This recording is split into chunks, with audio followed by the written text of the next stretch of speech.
ख्वाहिश क्लासेज में आपका स्वागत है। हम पढ़ रहे हैं रीट लेवल 2 साइंस के टॉपिक पढ़ रहे हैं, जिसमें हम पढ़ रहे हैं शरीर के मानव शरीर के जो तंत्र है उनके बारे में पढ़ रहे हैं। तो हमने 2 तंत्र तो कंप्लीट कर दिए हैं, तो आज हमारा तीसरा तंत्र है परिसंचरण तंत्र। तो वो शुरू करेंगे। तो उससे पहले कुछ सवाल थे कि इसके नोट्स कैसे मिलेंगे। तो नोट्स के लिए आपको जल्दी वेबसाइट, हमारे चैनल की वेबसाइट मिल जाएगी और उसके बाद टेलीग्राम चैनल भी बन जाएगा और कोशिश रहेगी कि ऐप भी बन जाएगा जल्दी, और वहाँ पर आपको नोट्स वगैरह सब उपलब्ध हो जाएगा। अब चैनल की शुरुआत है तो कहीं न कहीं थोड़ी बहुत दिक्कतें आती रहेगी, तो जल्दी ये दिक्कतें जो आती है ये दूर हो जाएगी। लेकिन आपके जो एग्ज़ाम होगा उससे पहले आपको सारी की सारे नोट्स, टेस्ट सीरीज़ें, सब चीज़ें उपलब्ध हो जाएगी, ये हमारी कोशिश रहेगी। और बात ये है कि ये नोट्स कैसे बनाए जाते हैं, नोट्स कहाँ से तैयार किए जाते हैं। तो ये वीडियो है, इसमें देख लो। ये NCERT राजस्थान बुक जो अजमेर जो अभी वर्तमान में चल रही है वह, और इसके अलावा कुछ इम्पोर्टेंट जो तथ्य होते हैं उनके संबंधित वो भी इन किताबों से ली जाती है। तो अगर आप वीडियो देख रहे हैं तो हमारे चैनल को सब्सक्राइब ज़रूर करें, और ज़रूरी बात ये कि वीडियो को लाइक ज़रूर करें, और साथ ही कमेंट ज़रूर करें कि वीडियो कौन कौन देख रहा है, ताकि हमें पता चले कि ये वीडियो कहाँ कहाँ तक पहुँच रही है। क्योंकि चैनल की शुरुआत है तो मुझे नहीं लगता कि इतने लोगों तक पहुँचती होगी, लेकिन जिनके पास भी पहुँचती है ये वीडियो, वो लाइक कमेंट एक बार ज़रूर करें, ताकि हमें पता चले कि वीडियो कहाँ तक पहुँच रही है। और बाकी वीडियो को शेयर करें अपने दोस्तों के साथ, और चैनल को सब्सक्राइब करें, ताकि जल्दी से जल्दी इस चैनल पे सारी सुविधाएं आपको उपलब्ध हो जाए। तो अब हमारा टॉपिक है वो आज का, वो शुरू करते हैं। हमारा आज का टॉपिक है रक्त परिसंचरण तंत्र। सबसे पहले जान लेते हैं कि परिसंचरण तंत्र कैसे बनता है, इसमें क्या होता है, किसे कहते हैं। मानव परिसंचरण तंत्र, जिसमें रक्त वाहिनी तंत्र भी कहते हैं। मानव रक्त परिसंचरण तंत्र है उसको रक्त वाहिनी तंत्र भी कहते हैं, क्योंकि इसमें बहुत सारी वाहिनियाँ होती है जो एक जाल अनुमा संरचना का निर्माण करती है, और ये जाल है, ये जाल पूरा मिलके एक तंत्र का निर्माण करते हैं। इस कारण से इसको रक्त वाहिनी तंत्र भी कहते हैं। जिसमें कक्षों से बना एक पेशी हृदय, इसमें एक पेशी हृदय भी होता है, जो शाखित बंद रक्त वाहिनियों का एक जाल रक्त एवं तरल समाहित होता है। इसमें वाहिनियाँ होती है, जिसमें क्या होता है, रक्त होता है और कुछ तरल भी होता है। और रक्त परिसंचरण तंत्र की खोज हार्वे ने की थी। किसने की थी? हार्वे ने की थी। और सभी स्तनधारियों में बंद परिसंचरण तंत्र पाया जाता है, खुला नहीं, बंद परिसंचरण तंत्र होता है। क्यों? क्योंकि इसमें रक्त वाहिनियाँ होती है रक्त को एक स्थान से दूसरे स्थान तक ले जाने में। और प्रत्येक परिसंचरण तंत्र को 3 भागों में विभक्त किया जा सकता है। पंपिंग अंग है वो हृदय, माध्यम है रुधिर व लसिका, और जो वाहिकाएं है वो धमनियाँ, शिराएं और केशिकाएं। अब है परिसंचरण तंत्र को 2 भागों में विभक्त किया जा सकता है, वह है रुधिर परिसंचरण तंत्र और लसिका तंत्र। एक परिसंचरण तंत्र वो होता है जिसमें रुधिर काम करता है, दूसरा है लसिका तंत्र जिसमें लसिका अंग होते हैं। वो आगे हम एक एक करके पढ़ेंगे, तब आसानी से समझ आ जाएगा। तो आज हम सिर्फ रुधिर और जो रुधिर कणिकाएं है उनके बारे में पढ़ेंगे, और वो भी RBC तक। इस तंत्र को 2 पार्टों में हम पढ़ेंगे ताकि आसानी से समझ सके और आसानी से पूरा पढ़ सके, कोई भी तथ्य या टॉपिक हमारा पीछे न रह जाए, इसलिए इसको 2 भागों में हम पढ़ेंगे। तो सबसे पहले जानते हैं रुधिर के बारे में। अगर आप हमारे चैनल पर नए हैं तो चैनल को सब्सक्राइब ज़रूर करें, लाइक ज़रूर करें, और ये ज़रूर बताएं कि आपको ये वीडियो कैसी लग रही है और इसमें और क्या परिवर्तन करने की ज़रूरत है, ज़रूर बताएं। तो सबसे पहले पढ़ते हैं रुधिर के बारे में। रुधिर एक तरल संयोजी उत्तक है, क्योंकि इसकी आधात्री अर्थात मैट्रिक्स प्लाज्मा के रूप में एवं कोशिकाएं आरबीसी, डब्ल्यूबीसी तथा बिंबाणुओं के रूप में पाई जाती है। रुधिर तरल संयोजी ऊतक है क्योंकि इसकी आधात्री में मैट्रिक्स प्लाज्मा के रूप में और कोशिकाएं आरबीसी, डब्ल्यूबीसी और बिंबाणु पाए जाते हैं। रुधिर है वो हृदय तथा रुधिर वाहिनियों के अंदर पूरे शरीर में निरंतर परिक्रमा करता है और इसकी मात्रा शरीर में कुल भार का 7 से 8% होती है तथा बाह्य कोशिका द्रव्य का 30 से 35% होता है। रक्त में लगभग 55% प्लाज्मा होता है और प्लाज्मा में 92% जल व शेष 8% अन्य पदार्थ होते हैं।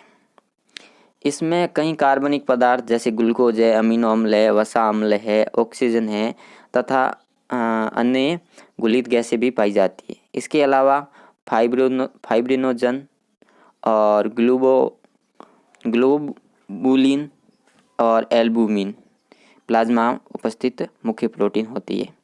इसमें प्रोटीन भी होती है कौन सी? फाइब्रिनोजन, ग्लोबुलिन और एल्बुमिन प्लाज्मा प्रोटीन होती है। और जिसमें फाइब्रिनोजन है की आवश्यकता रक्त का थक्का बनाने तथा स्कंदन में होती है। फाइब्रिनोजन का क्या काम होता है? रक्त का थक्का बनाना और यहाँ स्कंदन करना इसका प्रमुख काम होता है। रक्त होता है हल्का क्षारीय तरल है जिसका pH मान 7.4 होता है और रक्त का निर्माण लाल अस्थि मज्जा में होता है। रक्त का निर्माण कहाँ होता है? लाल अस्थि मज्जा में होता है। और भ्रूणावस्था अर्थात नवजात शिशुओं में रक्त का निर्माण प्लीहा में होता है और सामान्य व्यक्ति में 5 लीटर रक्त होता है। जो नॉर्मल इंसान होता है उसके अंदर कितना रक्त होता है? 5 लीटर होता है। मानव के रुधिर में 2 भाग होते हैं। द्रव भाग होता है जो तरल रूप में होता है वो होता है प्लाज्मा और जो ठोस रूप में होते हैं वो कणिकाएं अर्थात कोशिकाएं।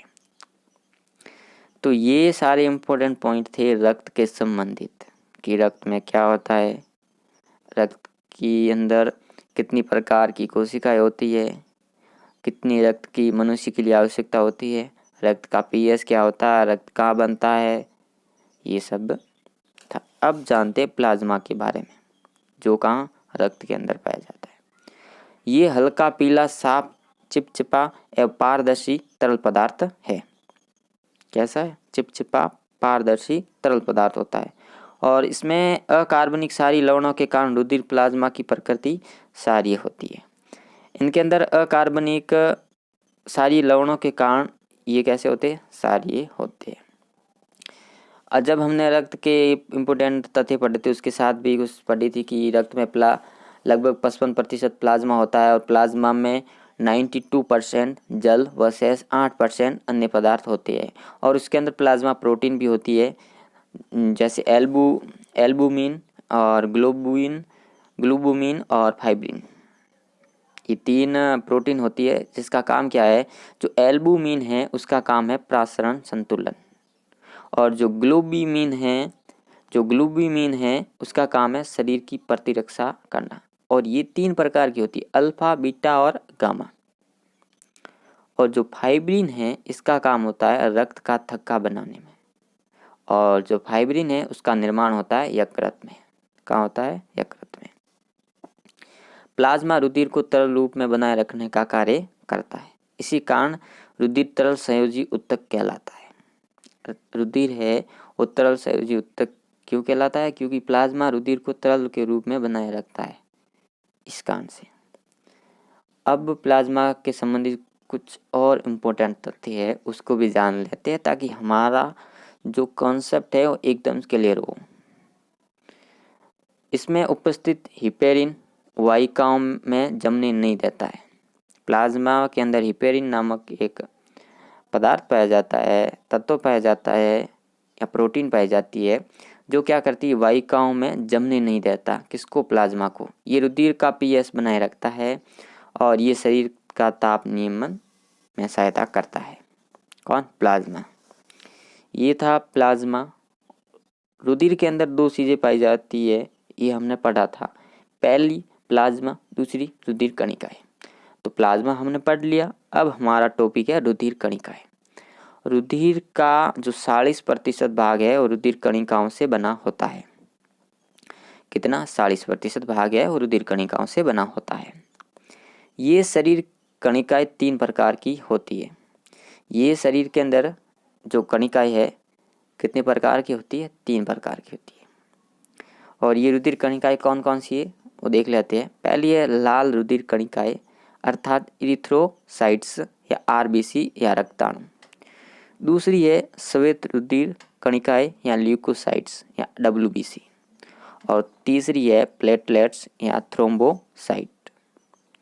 ये 3 प्रकार की कोशिकाएं अर्थात कणिकाएं रुधिर के अंदर पाई जाती है।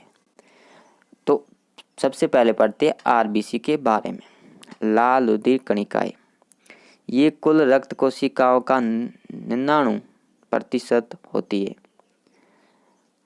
जो कुल कणिकाएं है 3, उनमें से 99% 99% क्या होती है? आरबीसी होती है। और इन कोशिकाओं में हीमोग्लोबिन नामक प्रोटीन पाया जाता है और हीमोग्लोबिन प्रोटीन के कारण ही इसका रंग कैसा होता है?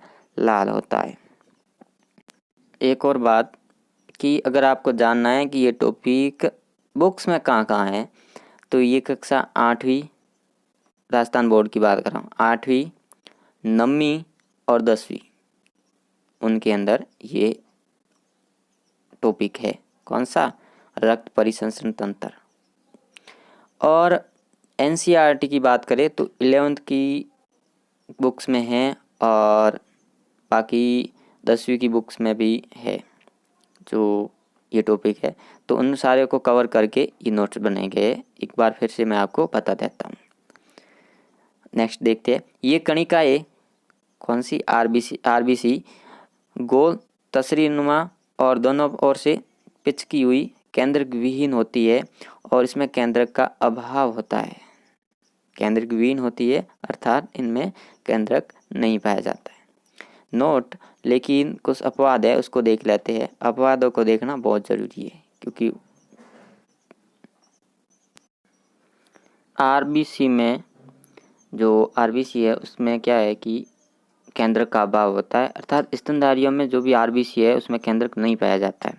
लेकिन ऊंट है और लांबा ये 2 जंतु है जिसकी आरबीसी में केंद्रक पाया जाता है।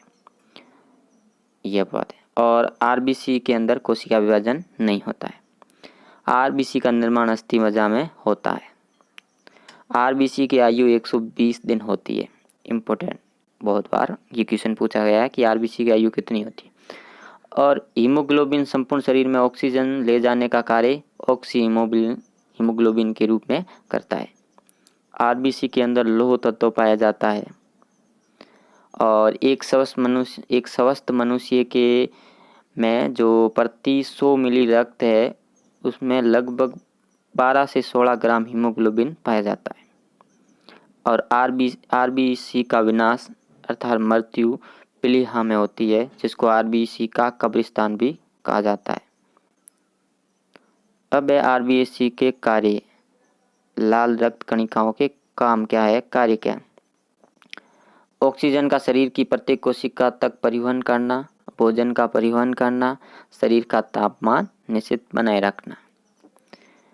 हीमोग्लोबिन एक श्वसन वर्णक है और ये ऑक्सीजन से जुड़कर ऑक्सी हीमोग्लोबिन बनता है, SbO2 बनता है, जिसमें एक हीमोग्लोबिन में ऑक्सीजन के 4 अणु होते हैं।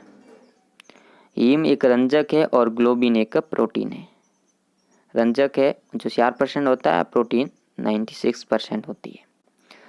ऊंचाई पर जाने पर आरबीसी की संख्या बढ़ती है क्योंकि ऑक्सीजन की मात्रा शरीर में अधिक चाहिए। ऊंचाई पे जाते हैं तो आरबीसी की संख्या बढ़ती है क्योंकि ऑक्सीजन की मात्रा की आवश्यकता अधिक होती है। इस कारण से हीमोग्लोबिन में फेरस आयन Fe+2 होता है, उसी से रक्त लाल होता है। और सबसे छोटी आरबीसी है वो कस्तूरी मर्ग की और सबसे बड़ी आरबीसी है वो एम्फ्यूमा की और आरबीसी की आकृति डी अवतल जैसी उभयावतल यहाँ बाइकॉन कैव की तरह होती है। एक बार आरबीसी का चित्र देख लेते हैं। ये आरबीसी की है जिसमें देखो पिसकी हुई संरचना है, अर्थात डी अवतल जैसी संरचना है उभयावतल की तरह। ये आरबीसी की संरचना है। तो आज के लिए इतना ही। नेक्स्ट कंटिन्यू इसका पार्ट कल अपलोड कर दिया जाएगा, ज़रूर देखें और चैनल को सब्सक्राइब ज़रूर करें, वीडियो लाइक ज़रूर करें, कमेंट करें और ज़्यादा से ज़्यादा शेयर करें।